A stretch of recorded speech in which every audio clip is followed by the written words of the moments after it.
fights and just how on point they were in Game 2, and showcasing once again why they've been able to, at the very least, tie or draw, rather, in all of their matches so far in the group stages. This happens to PPD in a lot of the fights. He just immediately has a snowball defensively and then dies very shortly thereafter. But look for the upcoming Winter's Curse by Winter Wyvern.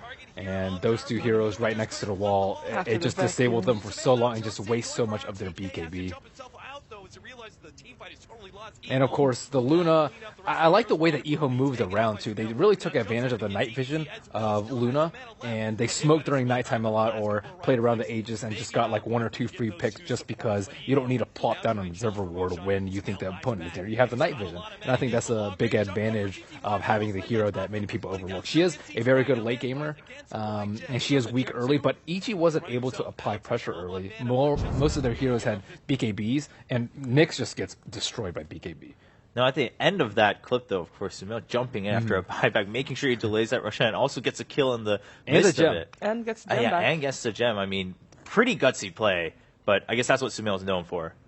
So, moving onward, I actually want to come back to something you brought up, Ben. It seems like a common statement, actually, but you were saying how good of a Leshrac player he is. And do you think partly maybe Ichi's taking the group stage as a chance to try letting Leshrac go through to the teams they're not as familiar with to see if that's a band they need to consider in the bracket stage should they meet again?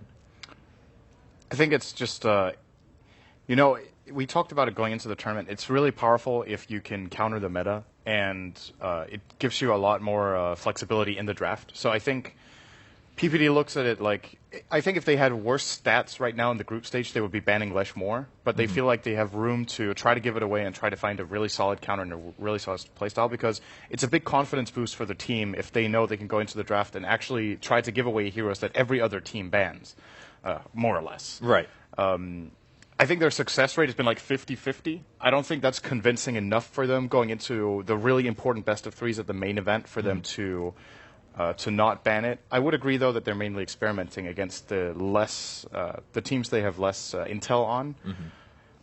Whether they'll meet them again in the main event is then the question, right? It's hard to say because their first matchup will be against a team from the other group, and then it depends on how the other matches play out. It's possible they meet teams from the other group the whole way, in theory, right? That could happen. Yeah. So if they go to the top. If they start in the winner's bracket, that could happen. That could happen. I think it's just really risky giving away Leshrac. It depends on the player. The two that we've seen dominate today, CTY and Maybe, those are like the mid laners that are very, very, very good. As opposed to like a little bit more passive one. I think Super was given Leshrac the other day, and it wasn't like that bad for them. Like he didn't win. He got a lot of farm, but he didn't like snowball out of control. So there are players that if you give them a one-on-one situation where they will thrive, I think it was our key characteristics for eHome, like they will run away with it. And I mean, maybe going godlike in like 15 minutes against Secret is testament to that.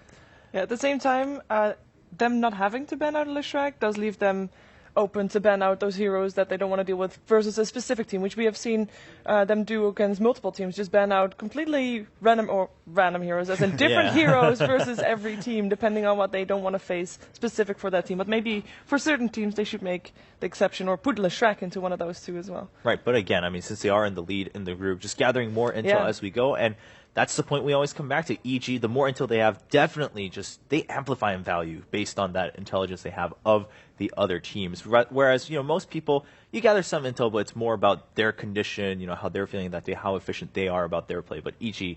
definitely swaps their drafts very drastically, I feel, from day 1, day 2, and then now coming into day 3. And at the end of the day, the thing that matters in a tournament like this is the end result, not how you got there.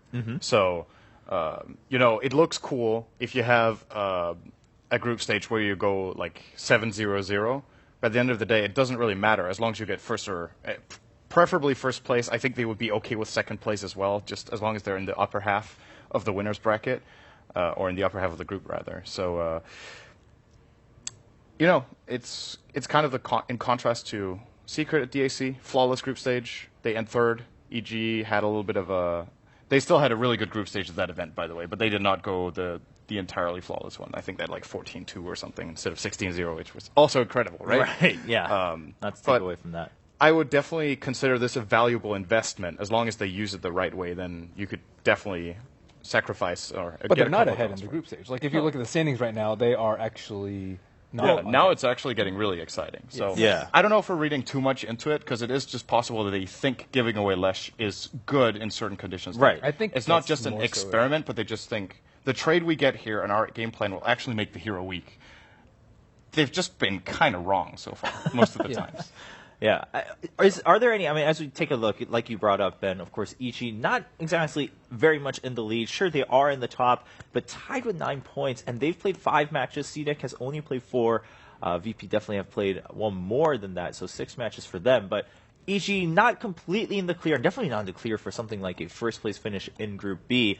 On the bottom side, too, still pretty close to call. We've got 5 points for Empire and then 4 for both Newbie and eHome. So that's still a little bit up for grabs, and maybe even who finishes, in 5th versus AC is going to matter quite a bit because you get to choose your opponent. So that's an advantage those teams will be looking for. MVP Hot 6 not looking so good in Group B, but again, you were mentioning earlier, Ben, that you feel that they've been playing better than the score shows. So we'll see if they can take advantage of that and learn as they go into the main event. But coming back to this whole concept of giving Lesh up, are there any of their drafts that you guys really preferred or liked seeing once they gave the Lesh? I mean, for instance, in the counters, we've seen what Clink's used as a counter before. Of course, we saw the Nyx Assassin coming out. Of course, we saw C9 just going like all out straight counter, and then it ended up not being a core Lesh. But any of that really speak to you guys? The only tried and true one that I've seen is Secret's Anti-Mage. They do a very good job of, it's pretty much a farmed Anti-Mage versus a farmed Leshrac, and those are only like 2 over-farmed heroes in the game, and the Anti-Mage just destroys the Leshrac later. But that's a very particular playstyle because not every team can make everyone else around equal in terms of net worth, and not everyone else can be as efficient as that. And I also feel like a lot of teams are just scared of challenging the Anti-Mage in the safe lane, which I think teams should be looking to do. But other than that, we haven't seen anything like super successful just because of the flexibility of Leshrac and being able to swap him to a support role if you draft too many counters for him. How about Husker counter? Yeah, I was thinking Husker too, but it's a little deceptive because when you look at Lesh and fight, you're like, he is just a magic damage dealer.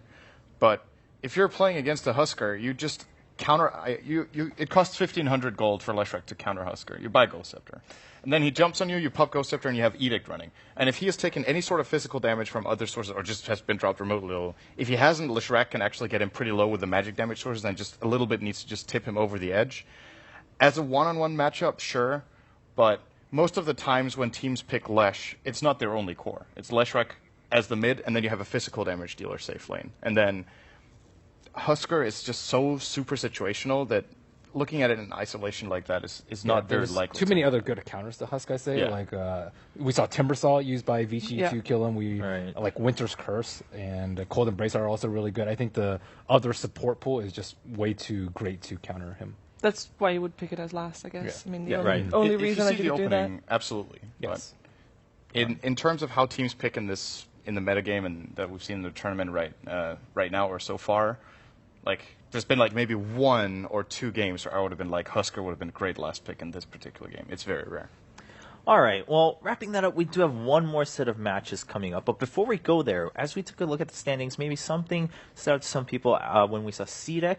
They will now actually be going forward in first place as they just beat Newbie 2-0. So that's the first loss Newbie got, and it's to CDEC, whereas they've tied other teams quite confidently. But CDEC coming out super strong, and we were half, wondering if can CDEC really pull it off. Can they go 2-0 in all of their remaining matches? But they're on a good start. We've got a quick replay of the final moments of that game. Game 2, of course, in that matchup.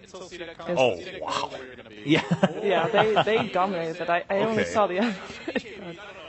I'm very impressed by CDEC that they're the only team that only has 2-0s, and I mean them getting into the top 4, well deserved. I really like the playstyle of Aggressive though. He really helps his team out early, and all it takes is like a couple of we would have lost one, and you just turn around to kill 2 people. That's like a 3-kill swing right there. All it takes is like 1 or 2 of those, and you have your early game secured. And I think he does a really good job of identifying those opportunities and helping his team out instead of playing too selfishly. The one concern I have for CDEC is that I can't remember seeing Aggressive play any other heroes than Gyro and Quap this whole tournament. At least almost every game he plays one of those 2. Or Shadowfiend. So, has he played Shadowfiend? I think so. Once, maybe. Okay.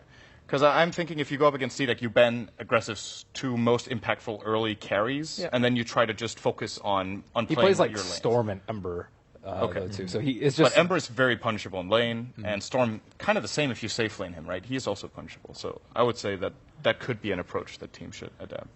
Right, but at the same time, I mean, maybe that works out to their advantage because either you have the choice of not banning out either of those and getting at least one of Tyro or Quap, or if they ban both, maybe Lesh is open. You can maybe take that for your team. So definitely something that can be used for your advantage. Maybe we'll see a team exploit that, and maybe we'll find out right now. Of course, CDEC is already playing their next match against Vici Gaming. That is on Stream 3, so if you want to find out if CDEC can continue this run, and what a great run it would be if they just continue to go and solidly finish in first place in Group B as a wildcard play-in. That would be incredible. So that's on Stream 3, already started. For us here, it will be Empire versus EG coming up in a little bit, and eHome also playing another match against MVP Hot 6 on Stream 2, and that one, very important for eHome. I mean, not because MVP Hot 6 is necessarily a weaker opponent, but because Hot 6 is already at the bottom, if eHome can't secure 2-0 here, their chances of going up to the top 4 are looking very slim.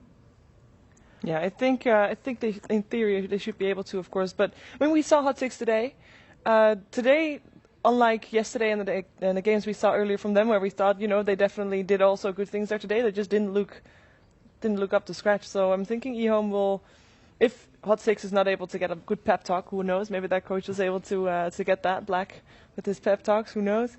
Then I'm thinking eHome should be able to take that quite convincingly. But as you said, it's a lot of pressure, and we'll see how eHome deals with that. Mostly looking forward to Empire versus EG, though. Yeah, Empire versus EG. Let's start talking about this just because, of course, we just watched EG. But Empire, I mean, Syndrome, you joked a little bit about it earlier where you said, well, it might be kind of the worst prediction I've made so far at TI5. But at the same time, you had reasons for thinking that Empire was going to come in and look strong. So tell us a little bit more about that. I mean, what were your thoughts before, and have those reasons changed perhaps after watching them play? I just think Empire, over the last few months, have been, maybe with one or two hiccups along the way, they've been really, really solid as a team. Like the way they